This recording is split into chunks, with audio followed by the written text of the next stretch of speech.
예레미야서 38장 1절로 13절 교독을 하겠습니다. mattan의 아들 스바랴와 바스울의 아들 그다랴와 셀레미야의 아들 유갈과 말기야의 아들 바스훌이 예레미야가 모든 백성에게 이르는 말을 들은즉 이르기를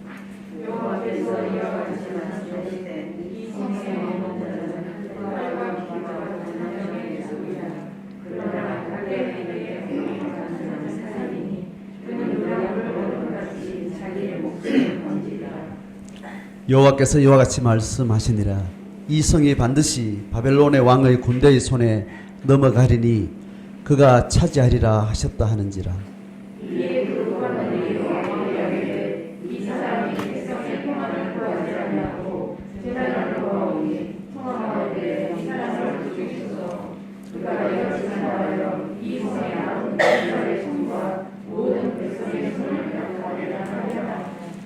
시드기야 왕이 이르되 보라 그가 너희 손안에 있느니라. 왕은 조금도 너희를 거스를 수 없느니라 하는지라.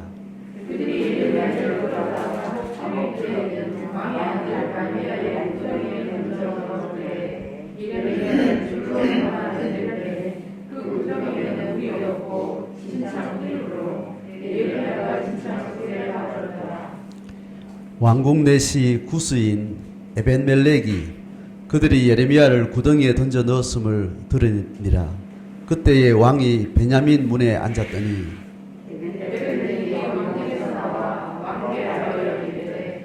내 주 왕이여 저 사람들이 선지자 예레미야에게 행한 모든 일은 악하니이다. 성중에 떡이 떨어졌거늘 그들이 그 구덩이에 던져 넣었으니 그가 거기에서 굶어 죽으리이다 하니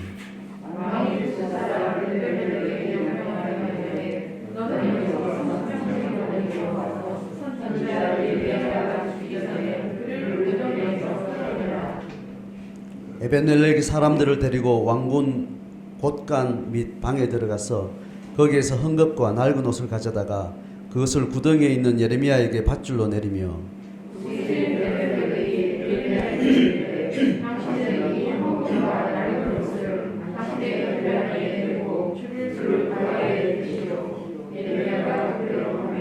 같이 읽습니다. 그들이 줄로 예레미야를 구덩이에서 끌어낸지라. 예레미야가 시위대 뜰에 머무니라. 아멘. 예, 지난주에 이어서 지금 예레미야가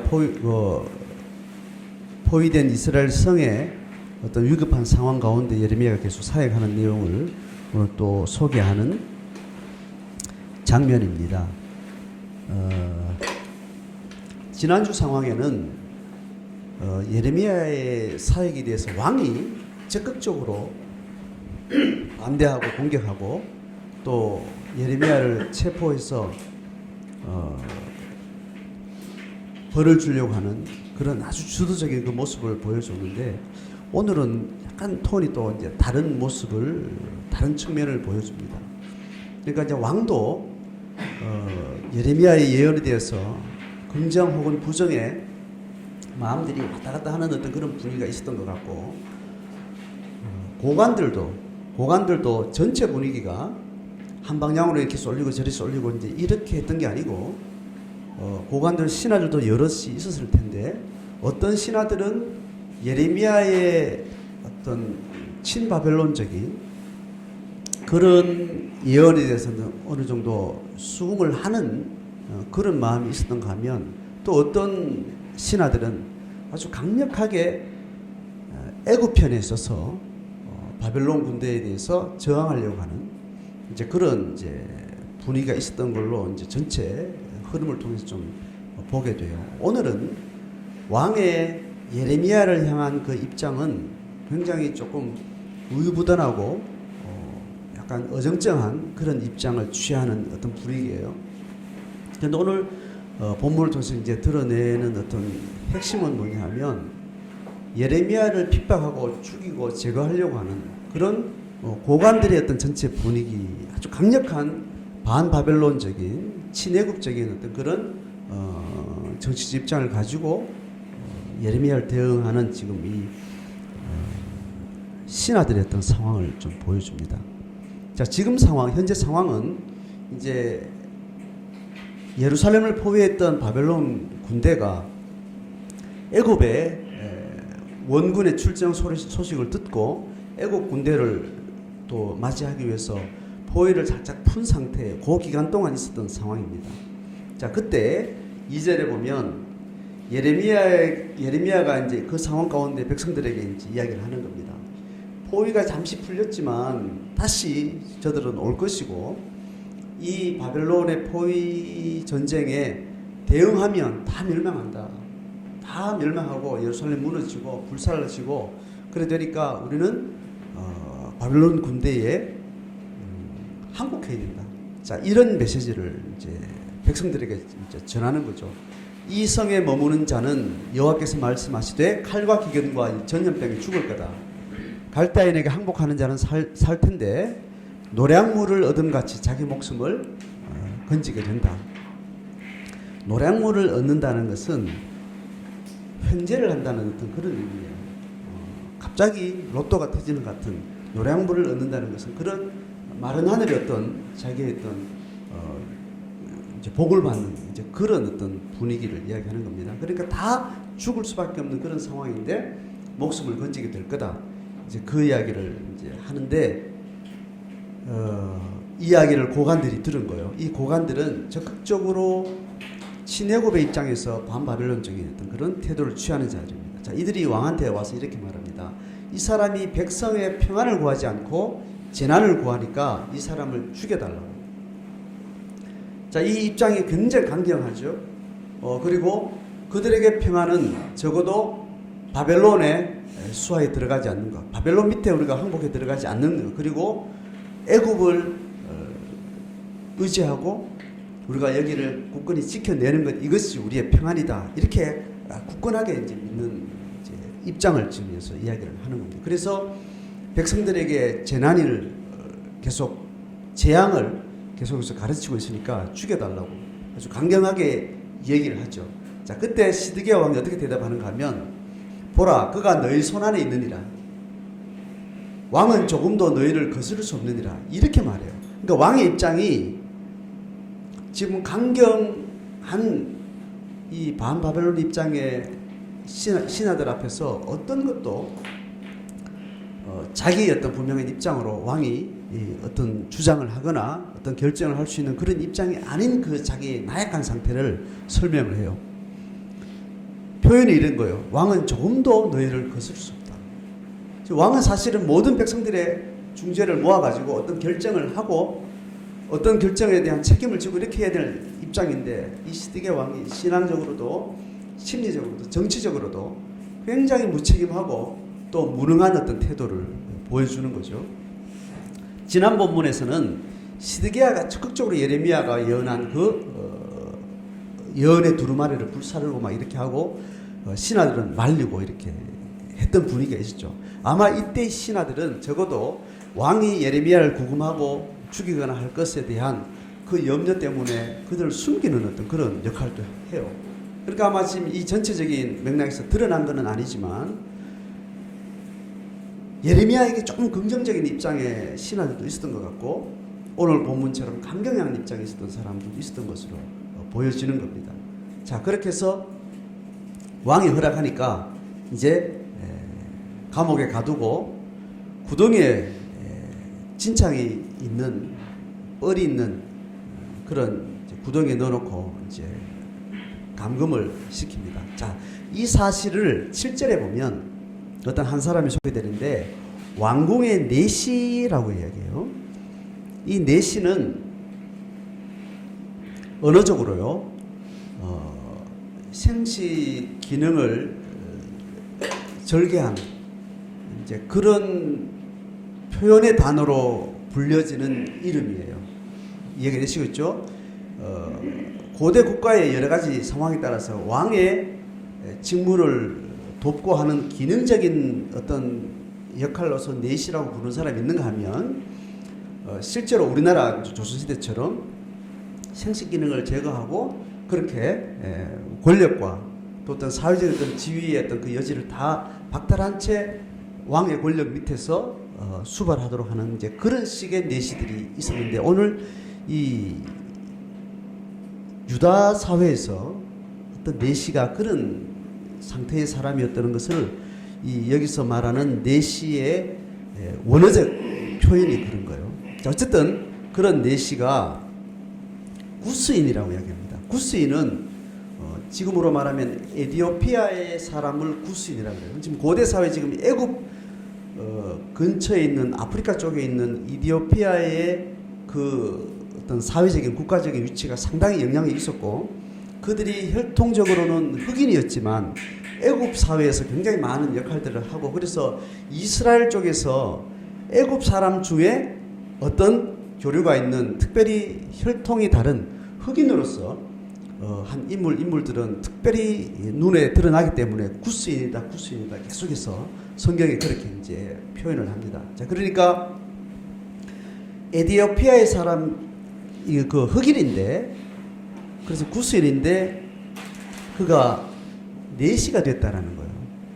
그러니까 지금 이거는 유다 사회가 애굽하고 굉장히 친분이 있는, 애굽 사회에서 적어도 이디오피아 사람들이 중요한 요직을 차지하고 사회 상위 그룹도 있고 그런 다양한 역할들을 하는 고대 사회 애굽 상황을 짐작하면, 애굽 사회에서 어느 정도 영향이 있는 사람이 유다와 애굽의 어떤 그런 정치적인 교류 가운데 유다로 넘어온 것 같아요. 그래서 일단 출신으로는 혈통적으로는 구스인이지만 애굽 사회에서 사회적으로 어떤 영향력이 있고 어떤 그런 힘이 있는 사람으로 여겨지는 겁니다. 그래서 그가 유다 사회에 편입이 돼 들어왔겠죠. 사회적으로는 그래요. 그런데 이스라엘 사회가 종교 사회고 신앙 공동체이기 때문에 그렇게 이스라엘 사회의 주력으로 어떤 노예로 들어온다거나 그렇게 되는 아닌 사람이 주류로 들어오게 되는 그런 사람들, 반드시 이스라엘 공동체의 신앙을 자기 것으로 수용을 해야만 살 수 있어요. 그게 어떤 조건이라기보다는 이스라엘 사회에서 어떤 주류적인 어떤 인물로서 그 편입되는 어떤 이방인은 분명하게 자기가 스스로 이 이스라엘 백성들의 신앙, 하나님 신앙, 유대인들의 신앙을 자기 것으로 받아들이지 않으면 사실은 생활 자체가 불가능한 그런 사회였기 때문에, 아마 이 사람은 출신으로는 구스인이지만 애굽 사회의 어떤 영향력을 등에 업고 이스라엘 안에 들어왔을 거고, 또 신앙적으로 인격적으로는 신앙을 고백한, 그래서 이스라엘 이제 구약의 역사 속에 이방인들이 애굽 사회에 이스라엘 백성들로 이렇게 들어오게 될 때 다 자기 신앙을 가지고 편입해 들어오게 되어 있습니다. 그래서 유대 사회가 굉장히 혈통 중심이지만 사실은 혈통보다는 신앙에 대해서 굉장히 열려 있고 혈통에 대해서 오히려 개방적인 그런 사회였음을 계속 성경은 보여주고 있는 겁니다. 자, 그랬던 사람으로 추측되는 에벤멜렉이라는 사람이 이제 등장해요. 자, 그 사람이 지금 왕이 베냐민 문에 앉았더니, 지금 베냐민 문은 뭔가 하면 예루살렘 성 중에 여러 문이 있습니다. 여러 문이 있는데 출입문이 크고 작은 것 중에 어느 정도 중간급 이상이 되는 출입문은 딱 들어서면 기본적으로 광장이 이렇게 형성이 돼요. 그러니까 이제 성을 둘러싸고 이렇게 있는 성에서 여러 문이 있잖아요. 그죠? 성 밖으로 나가는 문이 있으면 문 밖에 나가기 전에 반드시 그 앞에는 광장이 형성되어 있습니다. 그 광장은 출입하는 사람들을 검색하고 또 출입하는 여러 가지 어떤 준비들을 준비하기 위해서 어느 정도 공간이 필요한데, 그 공간은 여러 가지 출입에 필요한 어떤 일들을 할 수 있는 공간이기도 하지만, 그 공간은 보통 재판을 벌리는 왕이나 어떤 고관들을 통해서 백성들의 어떤 고충을 들어주는 재판 판정을 하는 어떤 그런 공간으로 그렇게 쓰여졌습니다. 그래서 보통 왕이 어떤 문 앞에 앉았다 이래 되면 그것을 재판을 하는 어떤 그런 과정을 설명하는 수식이 되는 거예요. 그러니까 지금 베냐민이라는 문 앞에서 왕이 앉았다라는 말은 지금 백성들의 어떤 어려움들을 지금 들어주는, 지금 포위된 상태에서 출입이 불가능한 상태에서 뭐 음식도 떨어지고 여러 가지 어려운 상황들을 지금 왕이 듣고 하는 어떤 그런 상황이 있었겠죠. 자, 문제는 이 상황에 예레미야를 죽여야 된다고 이야기했던 그 강경한 신하들은 없었던 것 같아요. 그러니까 왕이 이제 거기에 직무를 보고 있는 그 상황에 에벤멜렉이 이제 왕한테 와서 이야기를 하는 겁니다. 9절에 하는 말이 내 주 왕이여, 굉장히 존중하는 이제 어떤 호칭입니다. 왕이여라고 하죠. 내 주 왕이여라고 이렇게 아주 공손하게 이야기하고, 저 사람들이 선지자 예레미야에게 행한 모든 일은 악합니다. 성중에 떡이 떨어졌는데 그들이 그 구덩이에 가뒀으니 그것을 한번 굶어 죽게 생겼습니다. 자, 이렇게 하면서 강경한 신하들의 그 태도를 악한 행위라고 왕한테 아주 과감하게 이야기를 하면서 예레미야를 건져줄 것을 청을 해요. 그러니까 적어도 예레미야가 불쌍하니 그를 구해달라고 뭐 그 말만 하는 게 아니고, 예레미야를 감금시킨 저들이 악하다고 이야기하는 이 표현을 보면, 그가 예레미야가 하는 예언 자체에 대해서, 하나님의 예언 자체가 거짓 예언자들과 예레미야 예언 중에 분명한 어떤 자기 입장을 분명히 인식하고 있고 그 입장에 물러서지 않는 분명한 태도가 있었던 것을 보여주는 겁니다. 그래서 적어도 이 구스인 넷이 에벤멜렉은 왕궁에 돌아가는 어떤 흐름 속에 왕의 어떤 태도들, 신하들의 여러 태도들을 보고 있겠죠. 그 중에도 자기는 분명한, 누구는 악하고 이거는 선한 거다, 하나님 뜻이 어디 있는지에 대해서 선명한 자기 입장을 가지고 있었던 사람으로 보여지는 겁니다. 그래서 그들이 악하다고 이야기하고 그들이 없는 상황에 왕의 허락을 득해서 이제 그를 구출을 하게 돼요. 그래서 예레미야를 구덩이에서 끌어내고 예레미야가 시위대 뜰에서 머물 수 있도록 이렇게 조치를 합니다. 자, 여기까지 오늘 이야기가 표면적으로 드러난 이야기 전부예요. 자, 이 표면적으로 드러난 이야기의 몇 가지 단서를 통해서 이스라엘 공동체 안에 지금 신하들의 상황과 시드기야의 어떤 정치적 상황 가운데 어떤 흐름이 있는지를 좀 짚어보면서, 왜 이런 죽을 수밖에 없는, 대다수가 이를 죽여야 된다 하고 왕도 어쩔 수 없이 손쓸 수 없는 상황에 지금 죽을 수밖에 없는 그런 상황에 있는 예레미야를 건져낼 수 있었던 이 에벤멜렉의 행동이 어떠한 흐름 속에 있었는가를 좀 보면 좋겠습니다. 지금 반바벨론을 이야기하는 사람들이 어떤 입장에 있는가 하면, 이들이 신앙의 입장에서 예레미야는 거짓 선지자야, 그리고 바벨론과 싸워야 된다고 이야기하는 이 사람들은 참된 선지자야, 이렇게 보고 있지 않는 거예요. 그 입장이 어디에 묶여 있는가 하면, 지금 전통적으로 계속해서 유다 사회는 애굽이 아주 강대국이에요. 제국이란 말입니다.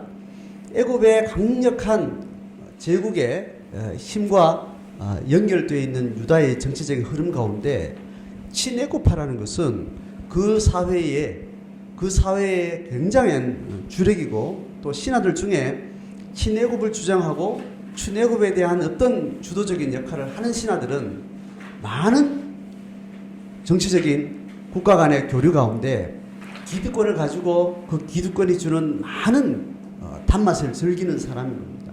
자, 그러니까 이들은 왜 바벨론을 반대해야 되는가 하면, 그들이 지금 친애굽을 통해서 그 유다 사회 안에서 신하들 가운데도, 고관들 중에도 그들이 가지고 있는 권력과 그들이 가지고 있는 단맛을 계속해서 자녀들까지 이어가면서 계속해서 그것을 향유하는 사람들이에요. 그러니까 보세요. 친애굽의 신하들은 친애굽을 통해서 애굽에 있는 왕과 그 신하들과 그 고위들과 인격적인, 인간적인 관계를 맺어요. 그러면 그는 애굽에서 또 자식을 또 공부를 시켜요. 애굽에서 공부를 시키고 온 사람들은 또 거기에 사회와 거기에서 가르치는 학문과 거기에 많은 기득권들을 몸에 가지고 그 유다 사회에 와서, 유다가 애굽 사회와 관계 맺는 정치적인, 사회적인 그 방법안에서 굉장히 주도력을 갖게 됩니다. 자, 그러니까 이 유다 사회에서 친애굽의 역할을 감당하는 그런 지식과 사회적 경력을 가지고, 인맥을 가지고 있는 사람들은 대를 이어서 유다 사회에서 영향을 끼칠 수밖에 없고, 유다보다 훨씬 더 사회적으로 또 군사적으로 어떤 문명적으로 상위에 있는 출애굽의 어떤 문명을 그들이 다 혜택을 누리게 되는 상황입니다. 이런 상황에서 애굽과 적수가 될 만한 새로운 제국이 등장해서 유다를 지배하고 유다는 다시 그 밑으로 들어간다는 말은 그가 개인적으로 누렸던 사회적으로 누렸던 그 모든 기득권 대를 이어서 갈 수 있는 그 모든 기득권이 한순간에 사라지는 겁니다. 그러니까 지금 이스라엘 공동체가 하나님 앞에 신앙을 어떻게 가지느냐, 신애굽에서 다시 바벨론 쪽으로 어떻게 영향을 받게 되는 이 사회의 어떤 격동하는 국제적인 상황 가운데 한 개인이 발딛고 토대하고 있었던 모든 그 삶에 가진 기득권을 지켜야 되고 그걸 유지하고 향락을 가졌던 그 사람들의 존재 자체가 완전히 날아가 버리는 거예요. 이 관점에서 보면 이 친애굽의 주도적인 역할을 하면서 유다 사회에서 영향을 끼쳤던 그 고위들의 개인의 어떤 기득권의 어떤 편에서 생각하면 완전히 세상이 이제 무너지는 거예요. 그 입장에서는 강력하게 특별한 이것을 능가하는 자기 신앙에 투철한 신념과 확신이 없는 이상 여기에 목숨을 걸게 되어 있는 겁니다. 어차피 이 끈이 끊어지면 나는 어차피 나락으로 떨어지는 상태에서 국가가 망하든지 말든지 이거는 끝까지 고수해야 되는 그들 개인으로 봐서는 어쩔 수 없는 선택의 길을 가고 있는 겁니다. 여러분 이것이 고대 사회나 지금 현대 사회나 우리가 신앙이라는 큰 대의를 우리가 앞에 두고 그 주력 가운데 있든지 그 언저리에 있든지 또 우리는 이 세상에서 발딛고 살면서 우리의 삶을 지탱하는 어떤 기반이라는 것이 있습니다. 그것이 힘들고 어렵고 무너졌다 세워졌다 참 어려운 고난의 길을 가는 사람이든지 아니면 탄탄대로의 길을 걸어가든지 각자의 그 삶의 행로를 따라서 자기 분복을 따라서 기득권의 충만한 힘 가운데 삶의 토대를 하고 있는 사람들이 있는 거예요. 세상은 그 사람을 강력한 세상의 어떤 것으로 그 사람을 계속해서 세워주고 힘을 실어주고 그 향락을 계속해서 허락하는 그런 노선상에 있는 사람들은 거기에 지배를 받을 수밖에 없는 거죠. 자, 그런 상황에서 이 유다 백성들은 그 친애굽의 지금 고유 간직들만큼은 아니지만 여전히 변화되어지는 애굽을 통해서 그 사회와 국가의 안정을 계속 도모했던 그 사회가 또 새로운 이 강력한 바벨론이 어떤 종사인지 어떤 폭력이 있는지 어떤 정치를 행할지 전혀 모르는 정보도 없고 그들에 대한 어떤 관계의 맥락도 전혀 없는 남의 집이 지금 십살이 하듯이 그렇게 가야 되는 이 소국가의 운명으로 봐서는 기존의 안정선에 있었던 그 예측 가능한 그런 국제사회가 안에서 국가를 계속 존속시켜왔던 그 모든 어떤 기반 자체가 완전히 새로 뒤집어야 되니까 굉장히 불안할 수밖에 없는 거예요. 여기서 신앙을 가지고 그것을 내려놓기는 쉽지 않은 거죠. 그죠?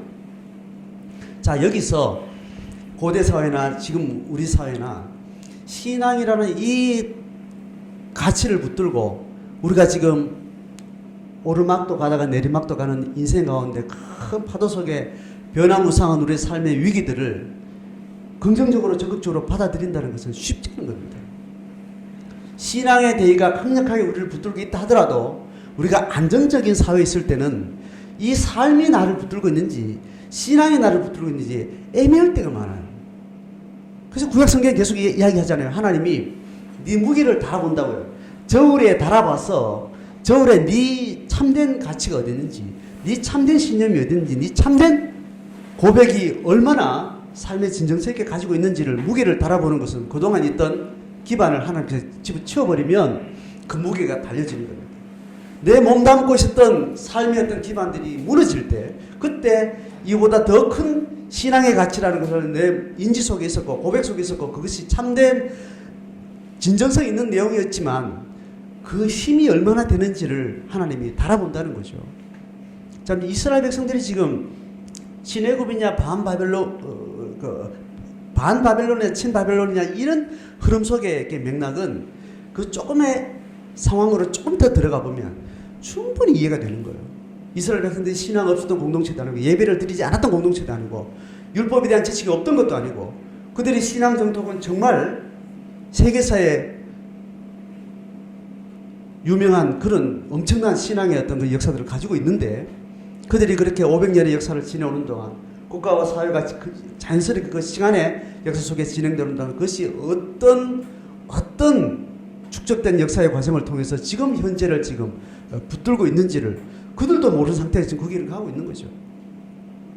그런 상태에서 또 위기가 왔을 때 내가 지금 어떤 가치에 붙들려서 살고 있는지가 그때가 이제 드러나게 되는 거죠.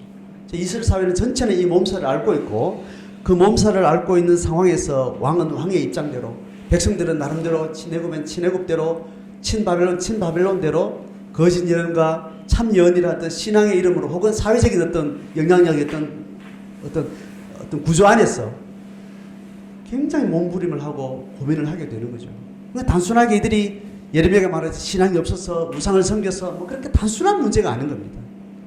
삶의 여정을 걸어온 그 발자취만큼 수많은 삶의 사연들이 갈갈이 개인의 역사 속에 10년 가운데 들어와 있기 때문에 어떤 것은 신앙으로, 어떤 것은 세속으로, 어떤 것은 자기 본성으로 다양한 어떤 가치로 우리의 삶은 구성되어 오고 있는 거죠. 그런 가운데 오늘 이 에벤멜렉이라는 사람이 이 고관들의 어떤 힘과 맞서면서 이런 역할을 했던 에벤멜렉의 태도와 이 고위 신하들의 어떤 입장을 좀 비교하면서 우리의 모습을 좀 비춰봤으면 좋겠습니다. 에벤멜렉이 아까 설명한 것처럼 애굽의 친애굽의 성년을 간 유다 사회에서 애굽의 어떤 영향력이 있다는 그 백그라운드를 가지고 넘어왔으니까 어느 정도 수위의 사회 평민으로서 사는 수준이 아니고 어느 정도 어떤 상위층이 아닌가 아주 최고 상위까지 올라간 거예요. 그렇다면 적어도 강력한 친애굽의 어떤 백그라운드를 그런 삶 가운데 가지고 있었기 때문에 이렇게 올라왔을 거예요. 그리고 또 한 가지는 이는 반드시 이 고위직으로 있으면서 그 사회의 주도적인 정치적인 어떤 상황을 바라보고 그것을 섬기는 사람이었다면 반드시 유다 사회의 신앙이라는 계기를 반드시 그는 체득을 했을 겁니다. 두 가지입니다.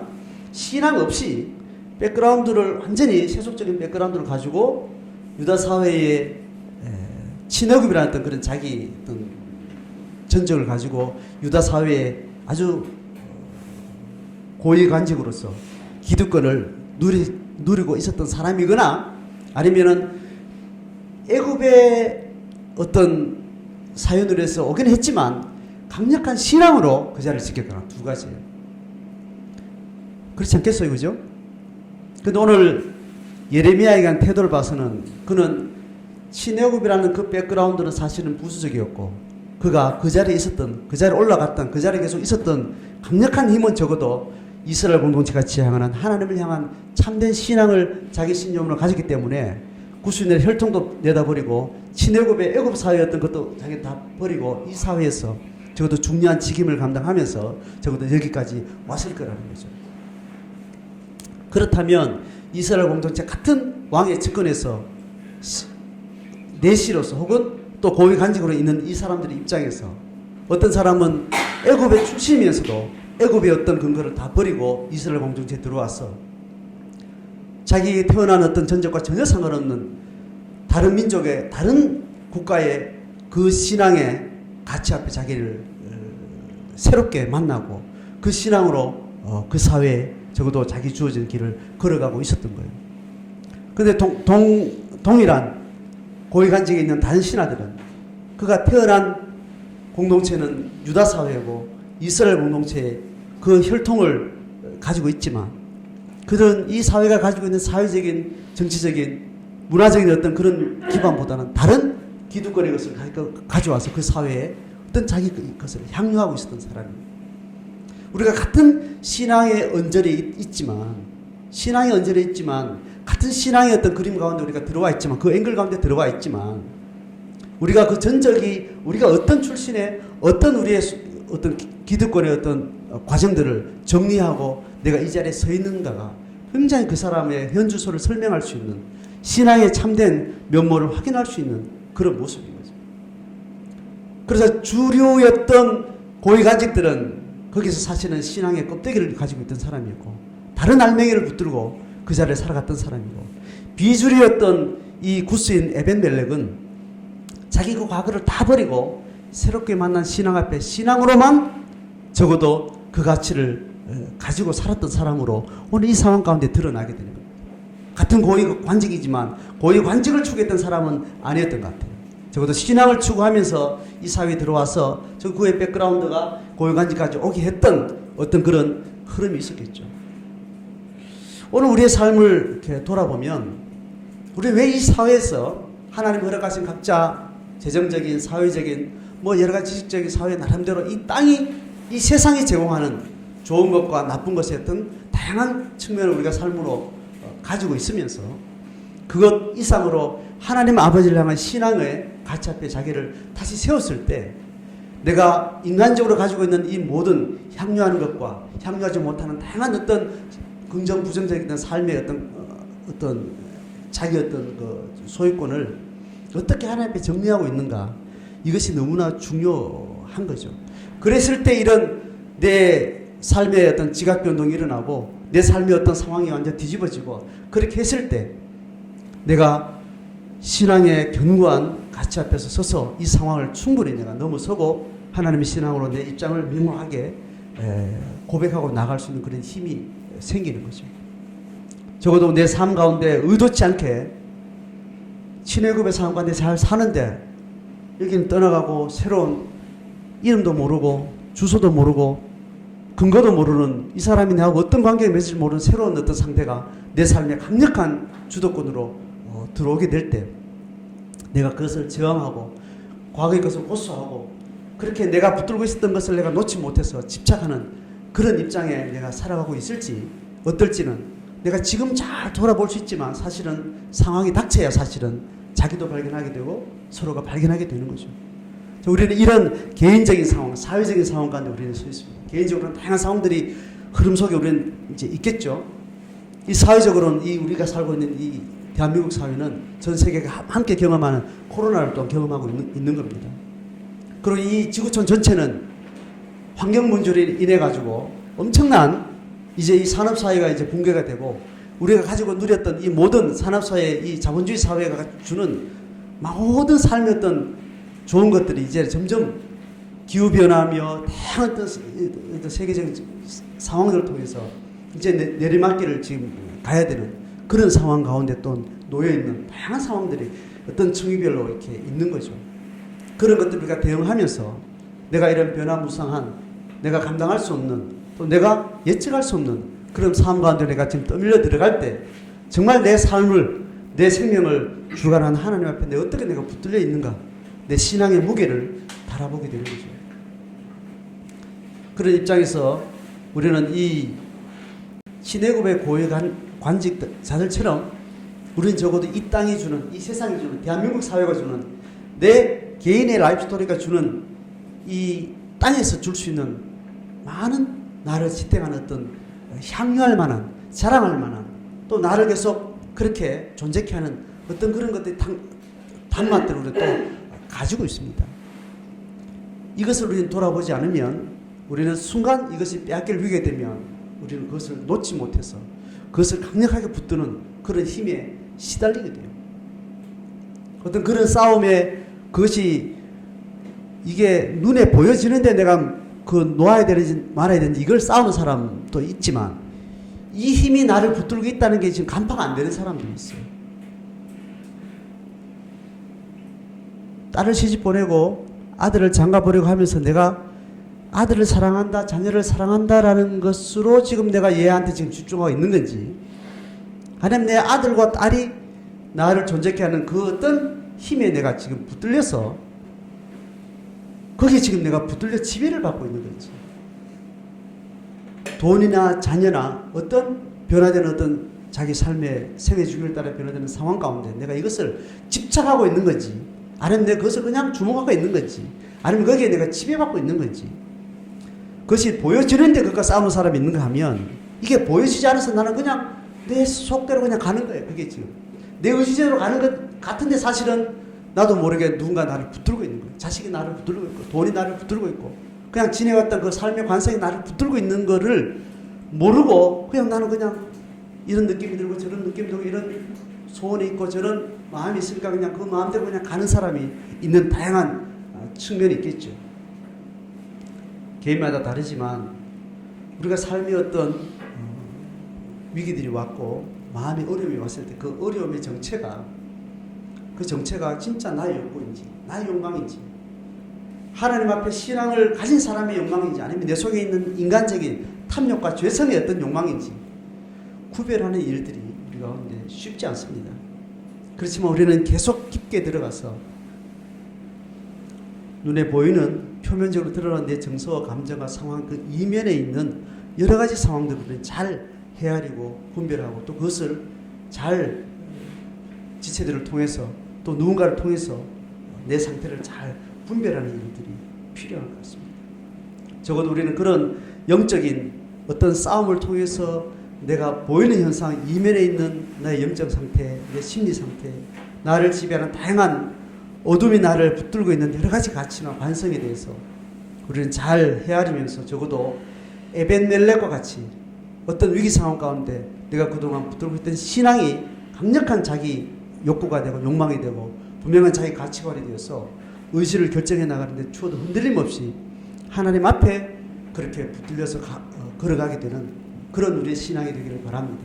그런 개인과 가정과 공동체로서 길게나 좁거나 단기적인 장기적인 그런 상황 가운데 다양한 방식으로 하나님 앞에 그런 해안을 가지고 오늘 4시 구수인 에벤멜렉처럼 정말 신앙에 온전히 집중할 수 있는 그런 가벼운 나그네 길들을 걸어갈 수 있는 저와 여러분 또 이 시대 교회가 되기를 주의 이름으로 축복합니다.